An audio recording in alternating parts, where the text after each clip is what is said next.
zvenyini patriotic bill patriotic inofanira kuve selective here kuti inofanira kuitwa nananhingi before they have passed that patriotic bill. Even so vari mugovernment yezanu vanofanira kuve patriotic to the country. One, vanofanira kureceive their treatment in the country. Two, in the same hospitals that general populace is receiving their treatment. Kana mukadzi wemunhu wemuzimbabwe achirapiwa bapa renyatwa, we want to see vari muzanu-pf vachirapiwa bapa renyatwa. Because we cannot force other people to be patriotic. Whereas imimi ndimuri kutotaura in loud volume, in the loudest volume, outside there with imimi are so stupid.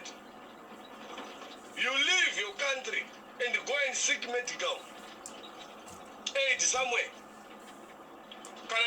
Let's be patriotic. They're supposed to bring back the money they have banked offshores. Then they must bring back the money. Vanofanira kuunza mari munyika yavakatora vachinobhenga kuna naDubai kune maakaunti avo. Vanofanira kuti vese vari kushanda muhurumende vadzoke vagare muZimbabwe. Mudzimba vachimwa mvura yati kumwawo. Ndo panoshanda kapatriotic bill. Kwete kuti iwewe une mhuri yako iri kuSwitzerland iri kudzidza zvakanaka nemitemo yakanaka nechikoro iwe uda kufosa isusu kuti tiite patriotic. Patriotic nemastupid aya. Ipatriotic bill ipi inopasisigwani zvekuask inopasisigwani. Anzwa Dodo akwira ndege aenda kuChina. Azvimba Maporo akwira ndege aenda kuChina. Uri kugona itei kuChina whereas we have got everything in our country. Isusu tikanozvitsvagirawo nenzira yedu yekuti tiwane vanotibetsera tikwanisike kurapika as a country wakutoti isusu we are tiudhikambe nyika ipi. Imimi pamunoenda nemotaketi wakatogadhiwa nevanhu uchiinda uchinopinda kuhospital yemwe nyika unongochifungei? Unongochiti uri kuitei? What message are you sending out there?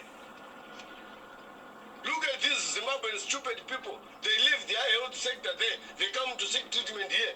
Ndozvamemutaura mobvisa makunun'unu nemari kune dzimwe nyika. Health sector yavo yofamba. Mari yaunokwira ndege uchiinda kuChina kwemari.